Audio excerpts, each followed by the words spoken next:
The boy I tutor has a distress gesture, and he made it when his mother's boyfriend arrived early. The pencil snapped in Liam's hand with a crack that sounded too loud in the quiet kitchen, and I watched graphite dust settle onto his half-finished math worksheet while his eyes went wide and glassy.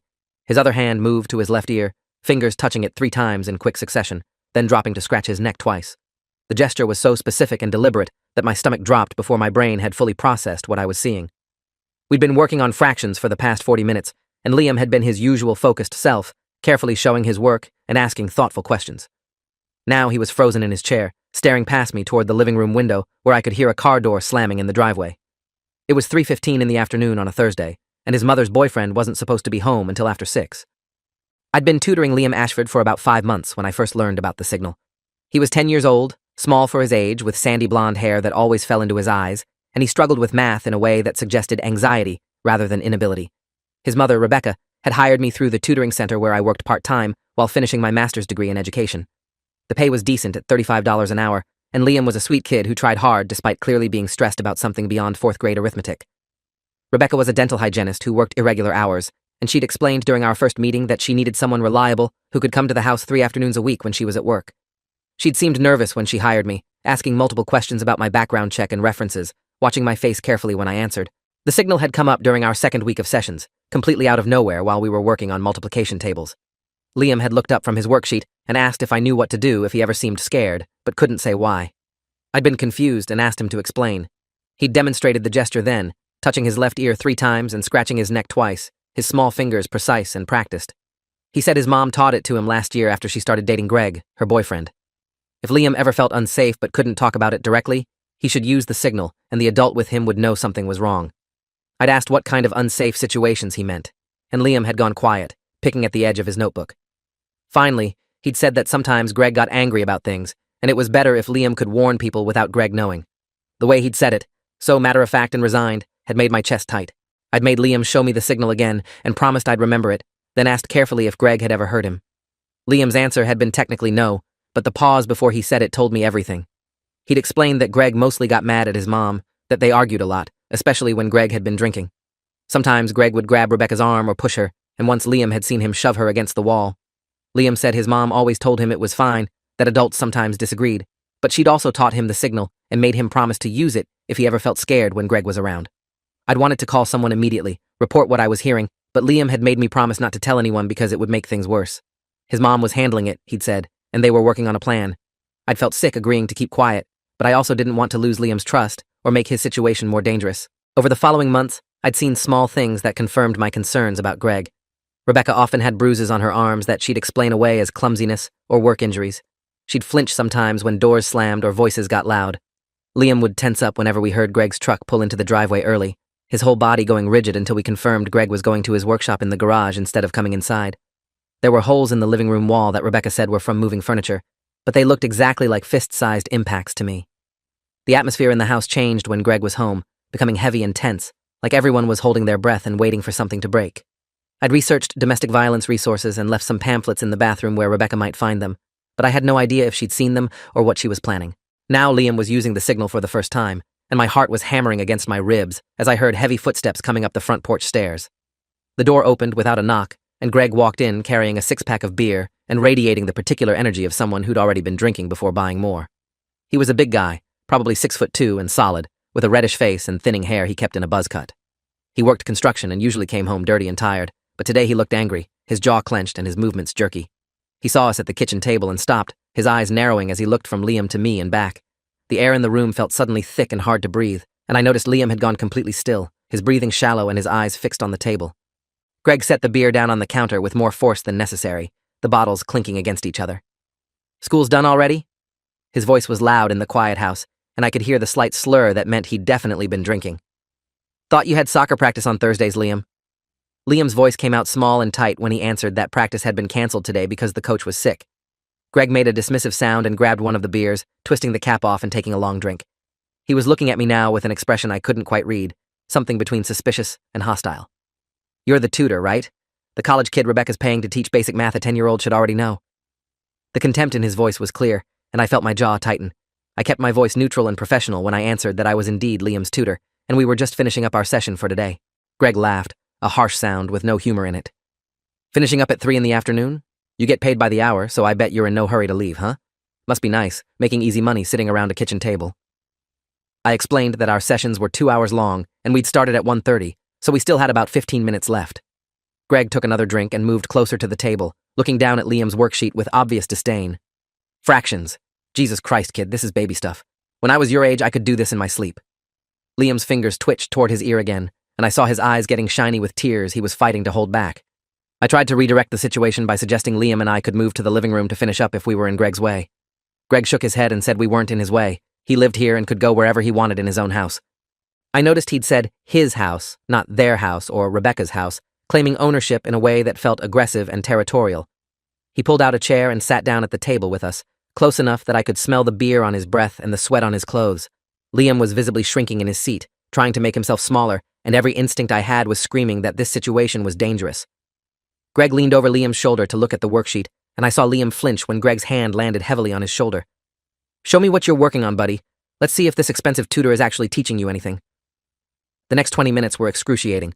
Greg sat there criticizing everything, telling Liam he was doing it wrong even when his work was correct, making snide comments about how Rebecca was wasting money on tutoring when Liam was clearly just lazy and not trying hard enough. Every time Liam made a small mistake, Greg would sigh dramatically or mutter something about how pathetic it was. I tried to intervene, to redirect the conversation, or defend Liam's work, but Greg would talk over me or tell me I was being too soft, that kids needed to be pushed harder. Liam was barely holding it together, his hands shaking as he tried to write, tears now openly streaming down his face, while Greg told him to stop being a baby. I was caught between wanting to tell Greg to back off and being afraid of what would happen if I challenged him directly. The power dynamic was clear. This was his house. He outweighed me by probably 80 pounds, and I had no legal authority here. Finally, I made the decision to end the session early. I told Liam he'd done great work today, and we'd pick up where we left off on Monday, keeping my voice calm and positive despite the tension crackling in the air. Greg stood up when I did, blocking my path to the door, and asked if I was leaving because he'd made me uncomfortable.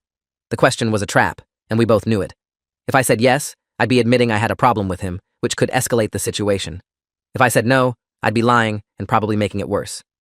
I chose a middle path, saying I just wanted to stick to our scheduled time, and I had another appointment to get to.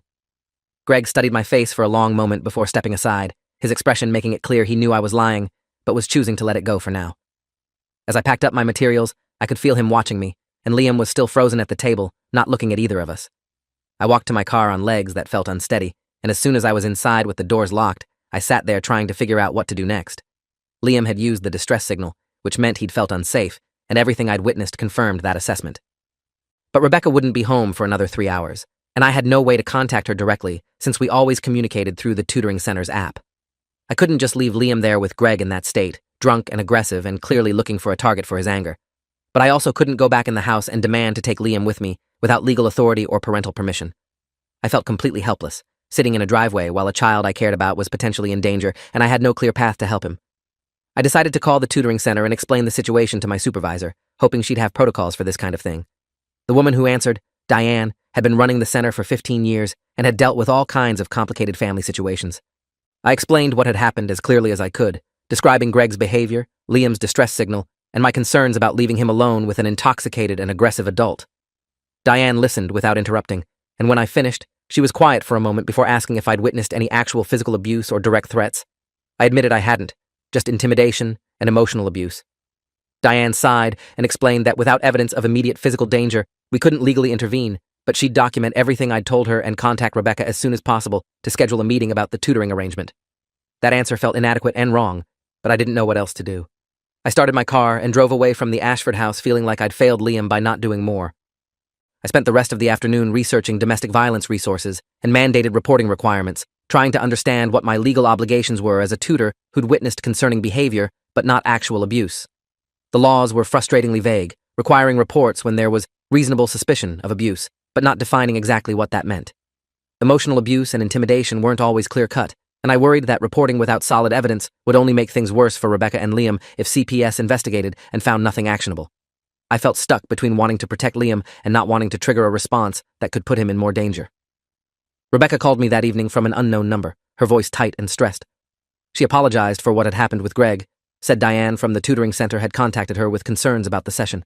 I asked if Liam was okay, and Rebecca assured me he was fine, that Greg had calmed down after I left and was now sleeping it off in the bedroom. She explained that Greg had been laid off from his construction job 2 days ago and had been drinking heavily since then, taking out his anger and frustration on everyone around him. She said it wasn't usually this bad, that today was an anomaly because of the job loss, and she was handling it. I asked her directly if she and Liam were safe, and she said yes, but her voice lacked conviction. She asked me not to report anything to authorities because it would make the situation more complicated and potentially dangerous for her and Liam. She said she had a plan to leave Greg, but she needed more time to save money and find a place to go.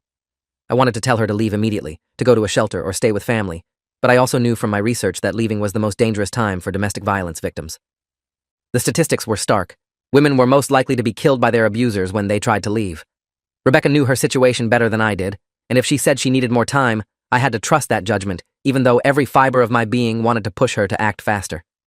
We agreed that I'd continue tutoring Liam, but would reschedule sessions to times when Greg was definitely at work, and Rebecca would text me immediately if plans changed and Greg was going to be home.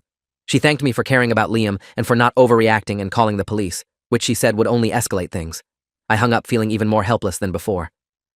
The following Monday, I arrived for my scheduled session with Liam at 1 o'clock, and Rebecca met me at the door to confirm Greg was at a job interview and wouldn't be back until after 4. Liam was subdued during our lesson, mechanically working through problems without his usual questions or engagement. About 30 minutes in, he looked up from his worksheet and asked in a small voice if he'd done something wrong on Thursday, if that was why Greg had gotten so mad.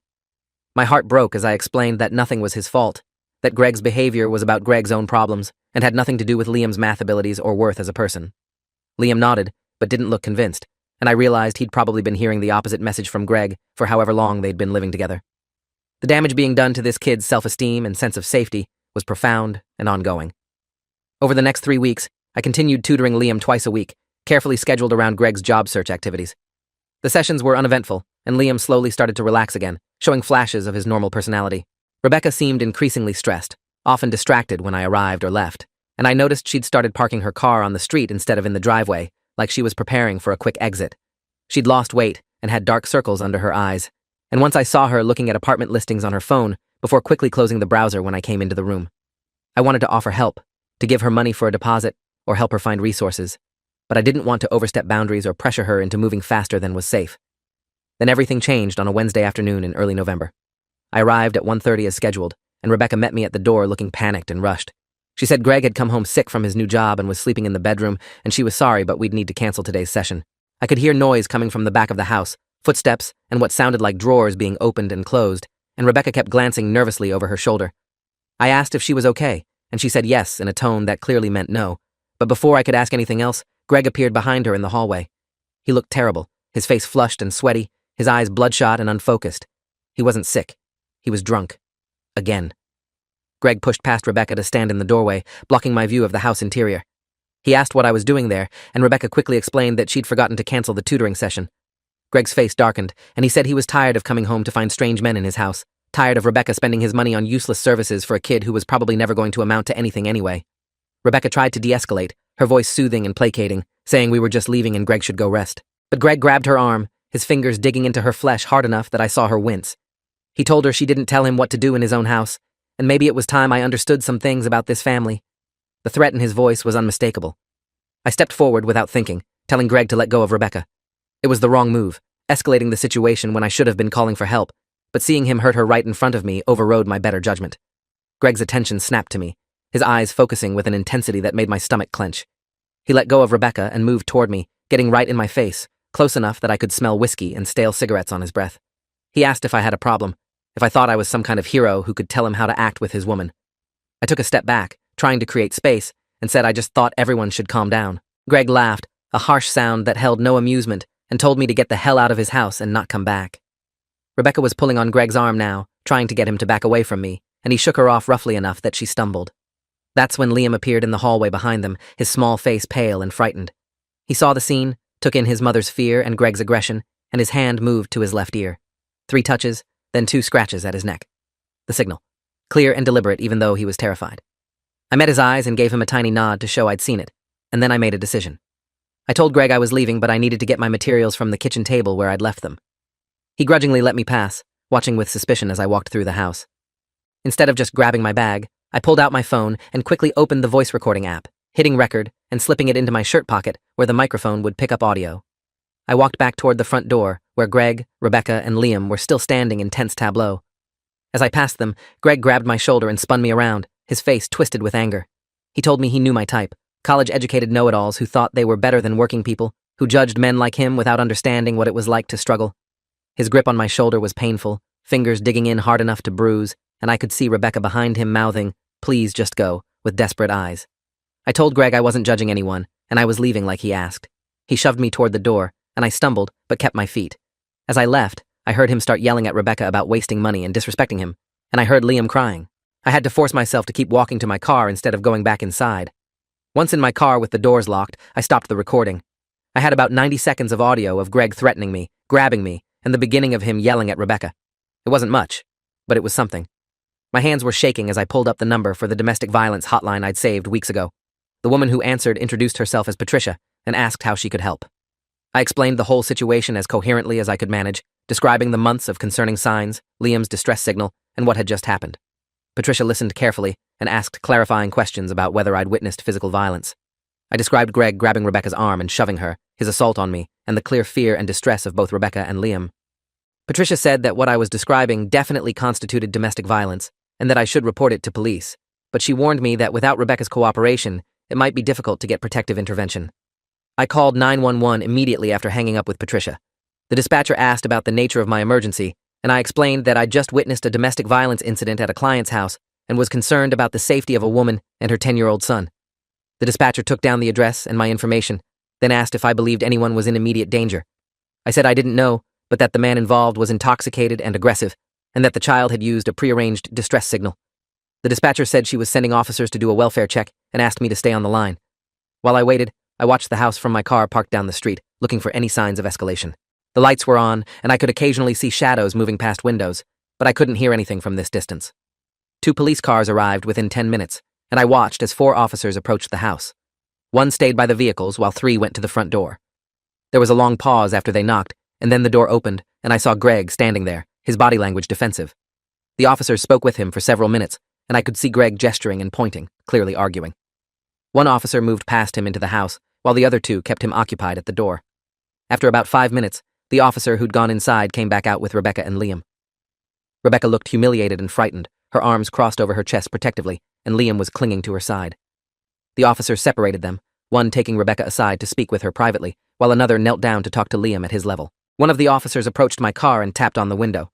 I rolled it down, and he introduced himself as Officer Kenneth Lawson, 18 years with the department. He asked if I was the person who'd called in the welfare check, and I confirmed that I was. He asked me to step out of the vehicle and explain what I'd witnessed. I told him everything, showing him the bruises forming on my shoulder where Greg had grabbed me, playing him the audio recording I'd made, describing the pattern of behavior I'd observed over months of tutoring Liam.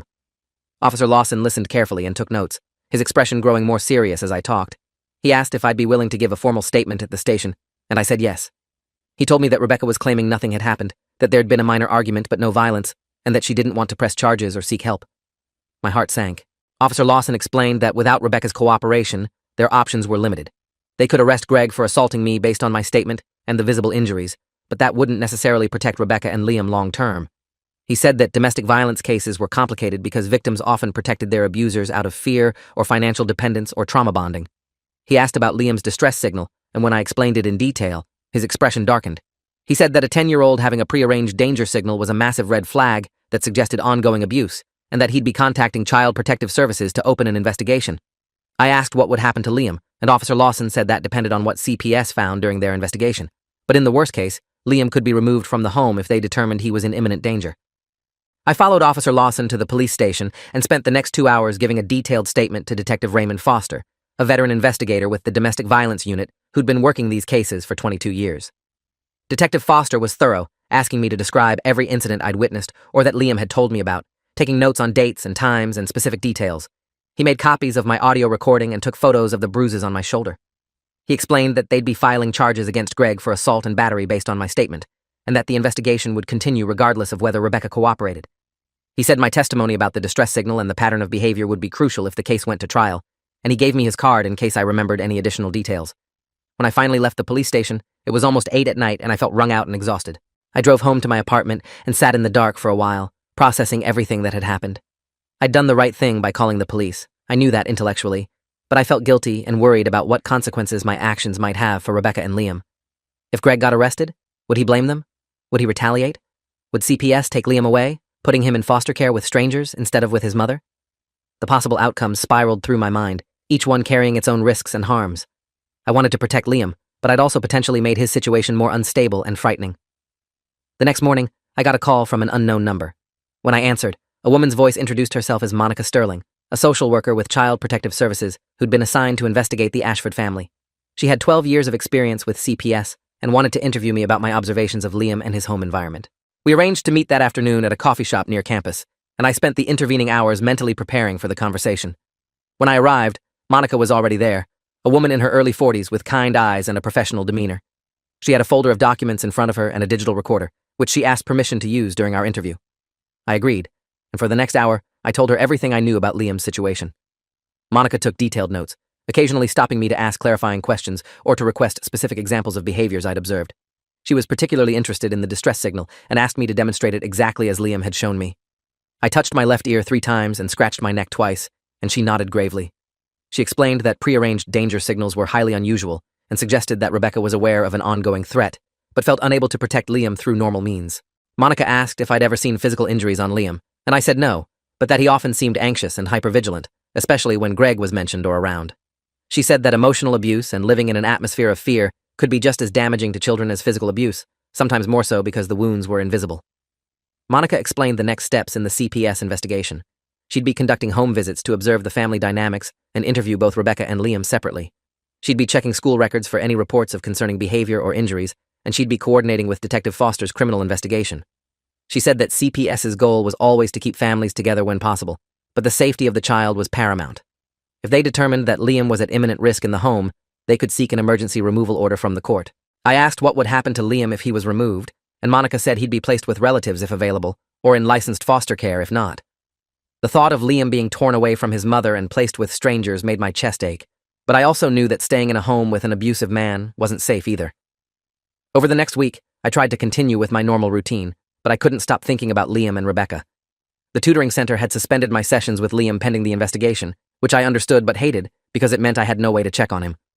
I reached out to Rebecca via text to ask how they were doing, but she didn't respond. Detective Foster called to update me that Greg had been arrested and charged with assault and battery for grabbing me, and that he'd posted bail and been released with conditions including no contact with me and mandatory anger management classes. The detective said Rebecca had still refused to cooperate with the investigation into the domestic violence against her, insisting that there'd been no abuse and that Greg had just been having a bad day. Monica called me 8 days after our coffee shop meeting to update me on the CPS investigation. She'd conducted 2 home visits and interviewed both Rebecca and Liam. Rebecca had been defensive and uncooperative, denying any abuse and claiming that I'd misunderstood normal family stress. But Liam's interview had been concerning. Monica said that when she'd asked Liam if he felt safe at home, he'd paused for a long time before saying yes in a voice that suggested no. When she'd asked about the distress signal, Liam had initially denied knowing what she was talking about, but when she'd demonstrated it herself, his eyes had filled with tears, and he'd admitted that his mom had taught it to him. Monica had asked what kinds of situations would make him use the signal, and Liam had described being scared when Greg yelled, when he grabbed his mom, when he broke things. He'd said he loved his mom and didn't want to leave her, but he also wished Greg wasn't there. Based on her investigation, Monica said that CPS had determined there was credible evidence of domestic violence in the home and that Liam was being exposed to a harmful environment. However, since there was no evidence of direct physical abuse of Liam himself, they weren't seeking immediate removal. Instead, they were offering Rebecca a safety plan. She had 30 days to demonstrate meaningful steps toward separating from Greg, either by obtaining a restraining order, moving to a different residence, or enrolling in a domestic violence intervention program. If she didn't comply, or if there were any additional incidents, CPS would petition the court for emergency custody. Monica said she'd made it very clear to Rebecca that this was her one opportunity to protect her son without losing custody, and that the choice was hers. I asked Monica if there was anything I could do to help, and she said the best thing I could do was remain available as a witness if needed and continue to report any concerns I might hear about. She thanked me for taking Liam's distress signal seriously and for being willing to get involved, saying that many people looked the other way in situations like this. After we hung up, I felt a complicated mix of relief that Liam wasn't being removed from his mother and anxiety about whether Rebecca would actually follow through with the safety plan. 30 days felt like both too long and not long enough, and I worried about what might happen in that time if Greg found out about the CPS investigation. 2 weeks passed without any contact from Rebecca or news about the case. I threw myself into my other tutoring clients and my graduate coursework, trying not to obsessively check my phone for updates. Then, late on a Sunday evening, I got a text from an unknown number. It was Rebecca. The message was short and desperate. "He knows about CPS. Things are bad. Don't know what to do. scared. My stomach dropped as I read it, and I immediately called her. She answered on the first ring, her voice low and shaky. She said Greg had found the CPS paperwork she'd hidden in her car and had been raging for the past 3 hours, breaking furniture and screaming that she'd betrayed him, that she'd tried to turn his own family against him. She'd locked herself and Liam in the bedroom, but Greg was pounding on the door and threatening to break it down. I told Rebecca to call 911 immediately, but she said she couldn't because Greg would hear her and it would make him angrier. I could hear crashing sounds in the background and Greg's muffled shouting. I made a decision and told Rebecca I was calling the police right now for a welfare check, that she didn't have to do anything, just keep herself and Liam safe in that locked room. She started to protest, but I'd already hung up and was dialing 911. The dispatcher answered, and I explained that I had reason to believe a domestic violence incident was in progress at the Ashford residence, that a woman and child were locked in a bedroom while an aggressive male was trying to break down the door. The dispatcher said multiple units were being sent and asked me to stay on the line. I could hear the urgency in her voice as she coordinated with officers, giving them the address and the domestic violence history. I drove to the Ashford house even though I knew I shouldn't, even though there was nothing I could do there except potentially make things worse. I parked down the street with a view of the house and waited, my heart pounding and my hands gripping the steering wheel. Police cars arrived with lights but no sirens, 3 vehicles pulling up in formation. 6 officers approached the house, and I watched as they surrounded it, some going to the back while others approached the front door. There was pounding and shouted commands to open up, and then the front door burst open and Greg came stumbling out, clearly intoxicated, with 2 officers immediately grabbing him and forcing him to the ground. He struggled and shouted, and I could hear him from my car, cursing and saying they had no right, that this was his house and his family. More officers entered the house, and after a few minutes, I saw Rebecca and Liam being led out. Rebecca was crying, holding Liam against her side, and even from this distance, I could see they were both shaking. An ambulance arrived, and paramedics approached to check them over. Greg was being placed in handcuffs and put into the back of a police car, still shouting and thrashing. One of the officers spotted me in my car and approached, asking if I was the person who'd called this in. I confirmed that I was, and she asked me to stay available as they might need a statement. I watched as Rebecca and Liam were put into a separate police car, not under arrest, but being taken somewhere safe, and I felt a wave of relief so intense it made me dizzy. Detective Foster called me the next morning to tell me that Greg had been arrested for domestic violence, violation of bail conditions, destruction of property, and making terroristic threats. The bail this time was set at $100,000, which Greg couldn't possibly make, so he'd be staying in jail pending trial. Foster said that when police had entered the house, they'd found significant damage, holes in walls, broken furniture, and evidence that Greg had been escalating toward serious violence. Rebecca had finally agreed to cooperate with the investigation and had given a statement detailing years of abuse, starting with verbal harassment and escalating to physical violence. She'd shown them photos she'd secretly taken of bruises and injuries over the past 18 months, evidence she'd been collecting in case she ever needed it. Foster said the case against Greg was now very strong, and he'd likely be looking at significant prison time if convicted. Monica from CPS called later that day to say that Rebecca and Liam had been placed in emergency housing at a domestic violence shelter, and that Rebecca was now fully engaged with the safety planning process.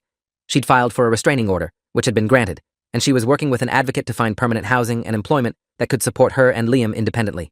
Monica said that while the situation was still fragile, she was cautiously optimistic that Rebecca had finally reached the point where she was ready to leave for good. The CPS case would remain open for monitoring, but unless something changed dramatically, they wouldn't be seeking custody. I asked if it would be possible for me to resume tutoring Liam once things stabilized, and Monica said she'd discuss it with Rebecca and the shelter coordinators. The trial took place 4 months later, and I was called as a witness for the prosecution. I testified about everything I'd observed, from the first mention of the distress signal to the incident where Greg had assaulted me. Liam didn't have to testify, which everyone agreed was better for him, but his recorded interview with CPS was played for the jury, his small voice describing being scared and wanting his mom to be safe. Rebecca testified as well, her voice steady as she described years of escalating abuse, the fear she'd lived with, and the impossible choice between staying for financial stability and leaving for safety. The prosecution presented the photos of her injuries, the audio recording I'd made, the police reports from multiple incidents, and testimony from neighbors who'd heard fighting and crashes coming from the house. Greg's defense tried to paint him as a man under stress who'd made mistakes but wasn't a danger to his family. His lawyer argued that the domestic violence had been overblown, that couples fought and it was normal, that Rebecca was exaggerating because she wanted full custody of Liam. But the evidence was overwhelming, and the jury deliberated for less than 3 hours before returning guilty verdicts on all counts. The judge sentenced Greg to 6 years in prison, followed by 5 years of probation, with conditions including no contact with Rebecca or Liam, mandatory domestic violence counseling, and substance abuse treatment. As he was led away, Greg looked at Rebecca with an expression of pure hatred, and I saw her flinch before straightening her spine and looking away. Outside the courthouse, Rebecca found me and hugged me tightly, tears streaming down her face. She thanked me for not looking away, for taking Liam's signal seriously, for making the hard calls when she couldn't. She said that leaving Greg had been the hardest and scariest thing she'd ever done, but also the best decision for her and Liam. She was working full-time now as a dental hygienist at a different practice, and they'd moved into a small apartment in a safer neighborhood. Liam was doing better, seeing a therapist who specialized in childhood trauma and slowly starting to relax and be a kid again. Rebecca asked if I'd be willing to tutor him again, not because he needed the academic help anymore, but because he trusted me, and she thought the continuity would be good for him. I started tutoring Liam again the following month, and the difference in him was remarkable. He smiled more easily, made jokes, asked questions without fear. The hypervigilance was fading, though he still had moments where loud sounds would make him tense up. We never used the distress signal again, but Liam told me once that knowing it existed, knowing that someone had taught him a way to ask for help when he couldn't use words, had made him feel less alone during the worst times. Rebecca joined a support group for domestic violence survivors and became an advocate herself, speaking at schools and community centers about recognizing the signs of abuse and the importance of having safety plans. 1 year after the trial, I attended Liam's 5th grade graduation ceremony. He'd made the honor roll and won an award for most improved in mathematics, and when they called his name, Rebecca and I both cheered loudly enough to embarrass him. After the ceremony, Liam ran over to us grinning, holding his certificate, and for a moment, he was just a normal 11-year-old kid celebrating an achievement. Rebecca caught my eye over his head and mouthed, "Thank you," once more, and I nodded. Sometimes doing the right thing means making hard calls and trusting your instincts even when you're scared. Liam's distress signal had been a cry for help that could have been ignored, but because someone took it seriously, he got the chance to grow up safe and loved. That's all any kid deserves. Thanks for watching till the end. Make sure to subscribe and like to not miss the next story.